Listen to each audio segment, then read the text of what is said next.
Welcome to Relation Tales. Please like this video and subscribe Relation Tales. Sandra, my wonderful wife, was full of energy tonight. After dinner, while we relaxed on the couch, she suddenly jumped onto my lap, showering me with hugs and kisses. She was so playful and happy. My friends call me Donnie, and I first met Sandra over 5 years ago. We recently celebrated our 4th wedding anniversary. Our story began after I left the Marines. I focused on weight training and self-defense, even spending a year as a drill instructor, helping new recruits become strong soldiers. It was an exciting time, but I wanted more than just a military career. When I left, I used my savings from 4 years of service to open my own gym and health training business. It grew quickly, and I dedicated myself to helping others with their fitness goals. At 6 feet 4 inches tall and weighing 255 pounds of muscle, I inspired confidence in my clients and loved seeing them transform from unsure individuals to strong, empowered people in just 6 months. I connected with Sandra because she is the sister of one of my clients. Despite being 5 feet 4 inches and weighing 145 pounds, we made a great pair. At just 22 and weighing 110 pounds, Sandra was sweet and innocent, while I was 26 and had more life experience. She wasn't really into training, but we enjoyed every moment together, filling our time with fun activities. Our bond grew stronger, and we became a couple, getting married a year later. She is caring and devoted, always attentive to my needs. I love her playful spirit. Some people might see her as silly or underestimate her, but I find her charming, even if she can be a bit forgetful.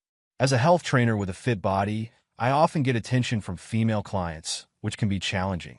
To protect myself from any misunderstandings or false accusations, I installed cameras in the gym.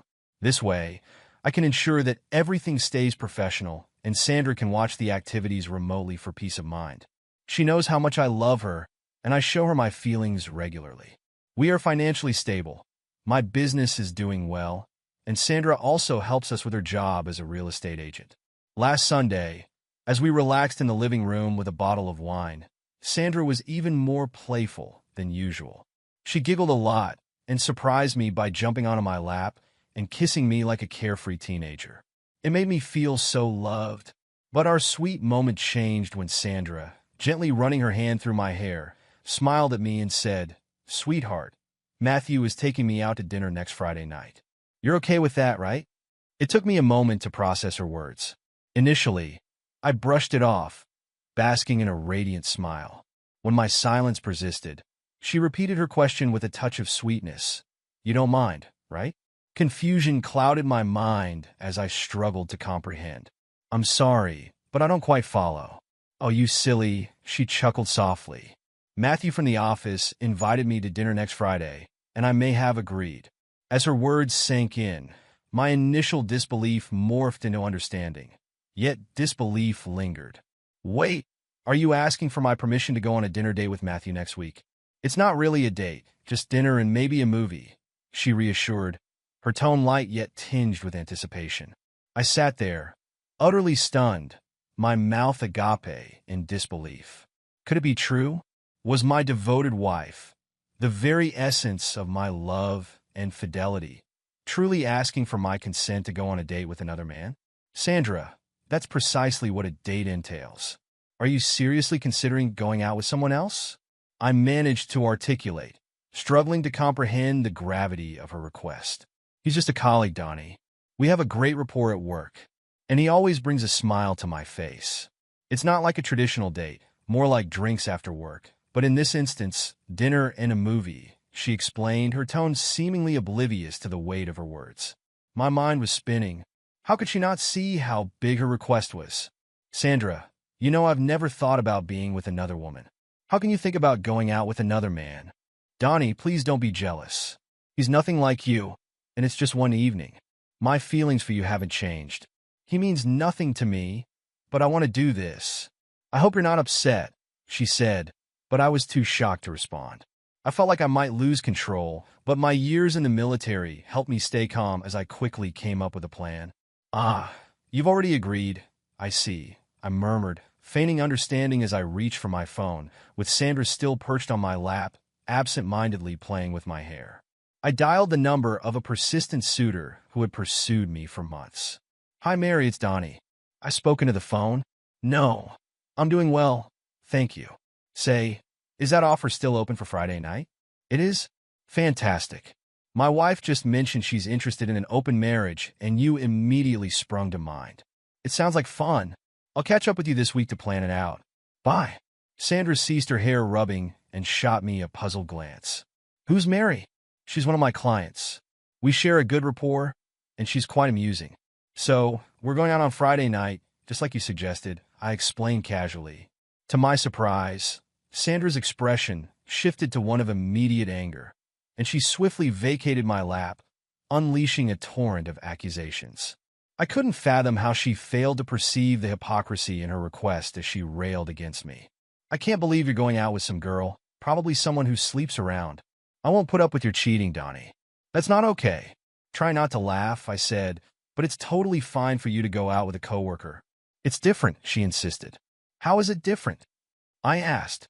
"It's just a casual night out for fun," she said. "Well, that's exactly what I'll be doing too. Look, Sandra, I've never wanted another woman until you suggested this open marriage just now. Do you honestly think I'd sit idly by while you go on a date?" As Sandra gazed at me with a mix of sorrow and frustration, I pressed on, determined to address the situation head-on. "You initiated this, and we're going to see it through. You'll go on your date with Matthew, and I'll accompany Mary. Whatever unfolds is beyond our control, but I hope we can maintain our commitment and marriage after Friday night. Until then, I'll be staying in the guest room, and any intimacy between us is off the table. The mere thought of you desiring another man warns me too deeply to even consider being close to you at this moment. I feel nothing for you." Sandra's tears mingled with her anger, a sight that would usually prompt me to offer, but not under these circumstances. After allowing her a few moments to collect herself, I continued, my tone resolute. "Starting next week, we'll attend counseling to unravel why I seem inadequate to you. If you can help me understand why I fall short, perhaps we can salvage our marriage. But let me be clear, the responsibility lies squarely with you now. The notion of you yearning for another man tempts me to end this marriage immediately, but unwilling to confront this maturely. Our future hinges on Friday night and our feelings afterward. Just remember, Sandra, whatever unfolds is a consequence of your decision to pursue this date with Matthew. I have no intention of altering my plans, and you'll have to reckon with the aftermath, whatever it may entail." Sandra remained tearful and bewildered, offering no words as she exited the room. It wasn't long before I heard her conversing with her sister on the phone, a scenario I had anticipated. Her sister's response was less than supportive because an hour later, Sandra returned, assuming her guise of sweetness and innocence. However, I remained vigilant, immune to her attempts at manipulation. "Sweetheart, I may have made a mistake about going out with Matthew. I've decided to cancel it. I don't want to be with anyone else," she admitted. "That's your choice, Sandra. But you started something, and I plan to see it through. Whether you decide to go out or stay home, I won't cancel my plans with Mary. You made your feelings clear and hurt me on purpose. The only way for me now is to see where this goes. Maybe you're right, and we need to try dating other people and fully embrace an open marriage. But you need to understand that every choice has consequences. This was your decision, and you accepted his invitation without talking to me first. That hurt, and it's not something I can easily forgive." I asserted firmly, attempting to clarify once more, and repeated, "Donnie, it wasn't really a date. You have to believe me. It was just a casual after-hours gathering. It's not significant. I'll cancel it. Can't we just go out together on Friday night?" Ignoring her entreaties, I grabbed a beer and sought solace on the patio. I spent the night in the guest room and the remainder of the week listening to Sandra's tearful lamentations echoing through the evening. The following day, I received a call from Sandra's sister, Patricia. "Donnie, is it true you're planning to go out with another woman this week? You can't do that to Sandra. She loves you so much."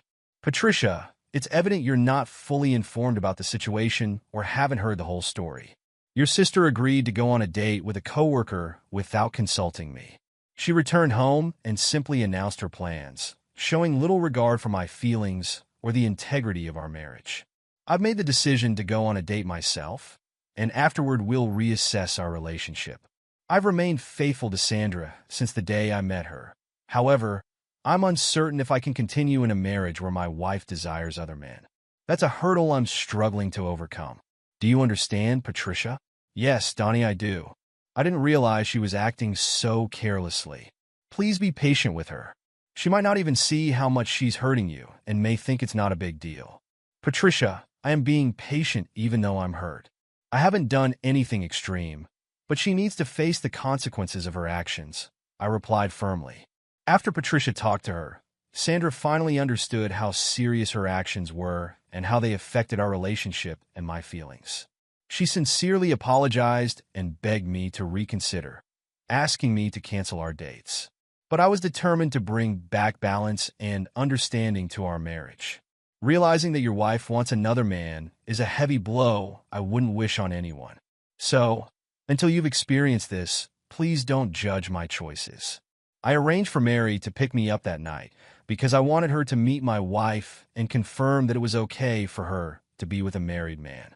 On Friday night, even though Sandra didn't want to go out with her coworker, I insisted she keep her plans with Matthew.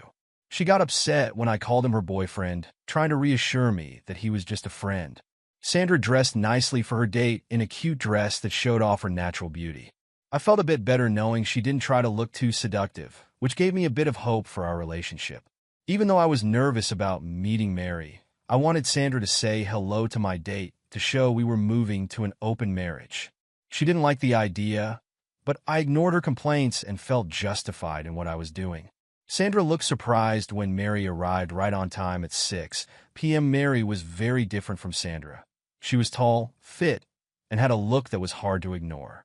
While I sported a fitted sports jacket that highlighted my muscular physique, ignoring Sandra's discomfort, I even coerced her into snapping a few photos of Mary and me together, further stoking her ire. We presented a striking couple, as if posing for a fitness magazine cover. It was evident that Sandra seethed with jealousy and resentment, realizing the Pandora's box she had opened. I stifled my amusement as I introduced Mary, inwardly smirking at Mary's cheerful greeting. It's lovely to meet you. Donnie mentioned your open marriage, and I'm genuinely happy for you. I've had my eye on this handsome man for the past year, so you can imagine my excitement when he called me on Sunday. I hear you've also found a new boyfriend. Good for you. Mary's words seemed innocent enough, but I could practically see Sandra's rage simmering beneath the surface, unable to formulate a response before the doorbell interrupted us. Sandra's composure faltered as Matthew arrived, and I observed her nervousness as I ushered him inside. I couldn't help but be surprised by Sandra's choice. Matthew stood at about 5 feet 7 inches, nearly the same height as Sandra in her 4-inch heels. He lacked attractiveness, and I couldn't fathom what Sandra saw in him. Weighing no more than 150 pounds with receding hair, he posed no physical threat, but his presence still challenged our relationship. I could tell Matthew was intimidated as I towered over him, his hand feeling small and clammy in mind as I exaggeratedly shook it. My wife is all set for your date night. Enjoy yourselves. I said this with a playful tone, which left Matthew speechless and looking for reassurance from Sandra. Mary and I laughed as we left, knowing that Sandra was upset. I didn't feel sorry at all. If anything, I hoped this would help fix things. Mary dropped me off at my house around 6 a.m. When we said goodbye in the driveway, our kiss lingered, and I was sure Sandra saw it from the window. Mary and I had a great evening together. We had a nice dinner, danced at one of her favorite clubs, took a romantic walk on the beach after the club closed, and had breakfast before she drove me home. It was a busy and fun night. Mary had a great sense of humor and was definitely attractive. Our chemistry was palpable, and her kisses were electrifying. Although our interaction didn't progress beyond a kiss, I couldn't ignore the potential for an exhilarating relationship with Mary. Yet Sandra remained the predominant thought occupying my mind throughout the entire night. Even as we danced, memories of my wife flooded my thoughts, stirred bittersweet emotions within me. Every moment, save for the lingering goodnight kiss, was overshadowed by thoughts of Sandra. With a mixture of happiness and sorrow, I entered my house, pondering whether it would ever feel like home again. Sandra was waiting for me as I entered the house. Without preamble, she launched into accusations. Nice kiss. What else did you do all night? She spat. Ignoring her hostility, I greeted her calmly. Good morning, Sandra. How was your date with Matthew? Seems like a nice guy. You slept with her. She erupted, her voice filled with anger. Sandra, it was just our first date. You should know better than to jump to conclusions. I responded, attempting to diffuse the tension. First date? Are you going to see her again? She asked firmly. I'm not sure. What about you? Are you going to see your boyfriend again? I replied. Of course not. I don't want him. I want you, she said with tears in her eyes. Well, you seemed to want him last week. What changed? I asked, feeling frustrated. It seemed that Sandra realized how serious her actions were.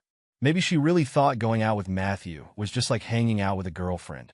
I might have overreacted, but I still couldn't understand why she thought it was okay to go out with another man, even if it was innocent. I pulled Sandra close to me.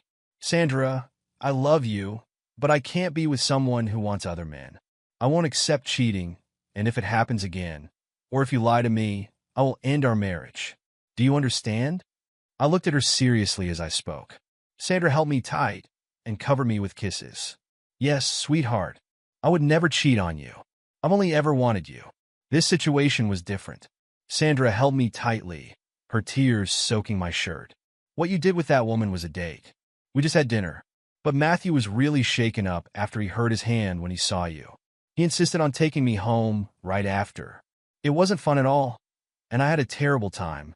He dropped me off before 8 p.m., and I've been here thinking about what you might have been doing with her all night. And then seeing you kiss her. She trailed off, crying again. I held Sandra close, trying to comfort her. Even though things were serious, I couldn't help but find it a bit funny thinking about Matthew meeting me, a strong guy. My firm handshake with him made me feel sure he would be respectful that night, which is why I wanted to meet him before Mary and I left. Sandra, let's put last night behind us for now, but I'm serious about getting counseling. There are things I still need to understand, and you need to understand my feelings too. I won't see Mary or any of the other women who keep asking me out, I said earnestly. Sandra's eyes widened as she realized that Mary wasn't the only issue. I returned to sleeping in her bed, signaling a step towards normalcy and clarity. Counseling proved invaluable to our situation. Mrs. Stewart provided a compassionate and supportive environment. She patiently explained to Sandra how her actions had made me feel insignificant and hurt. Sandra attempted to clarify that she hadn't viewed Matthew as a romantic interest, but merely as a friend. She argued that she had never labeled their outing as a date, but simply as a night out with her friend Matthew, akin to spending time with one of her girlfriends. It was only through Mrs. Stewart's guidance that Sandra came to understand the importance of boundaries in a monogamous relationship. That spending time with other men at the expense of your husband was unacceptable. Sandra attempted to argue that my decision to date another woman was vindictive, especially considering the woman in question was evidently more attractive and beautiful. She insisted it was unfair and unjust. Mrs. Stewart intervened, providing insights from my perspective and offering viewpoints that helped soothe Sandra's agitation. When it was my turn to address the situation, I acknowledged that I now comprehended Sandra's intentions, but reiterated my stance on her spending time with other men. I spoke firmly. Sandra, I love you, but you shattered my heart when you mentioned going out with Matthew. My military training instincts kicked in, and I felt compelled to fight back. If you were considering seeing other men, then I felt compelled to respond by dating other women. It's a decision I never wanted to make, and I regret that it happened. But the responsibility lies with you. If a similar situation arises in the future, you'll find divorce papers on the table within a week. I will not accept cheating. I know you might not have seen it as a date, which is why I'm willing to work on our marriage, but let this be a warning. Don't do anything like that again. After our heated discussion, things changed in our relationship. Sandra became more aware of my feelings, and we started communicating better. We turned this strange situation into a chance to make our marriage stronger and find new ways to prioritize each other. Mary showed great understanding by reaching out to Sandra. She assured her that she had no plans to go after me and made it clear she would step back, but would be available if Sandra ever decided to leave me. Realizing how serious her actions were and what it could mean for our relationship helped Sandra understand a lot. She realized how important our bond was and took responsibility for her choices, promising not to give me any reason to feel jealous or think about another man again. She accepted the commitment of our relationship.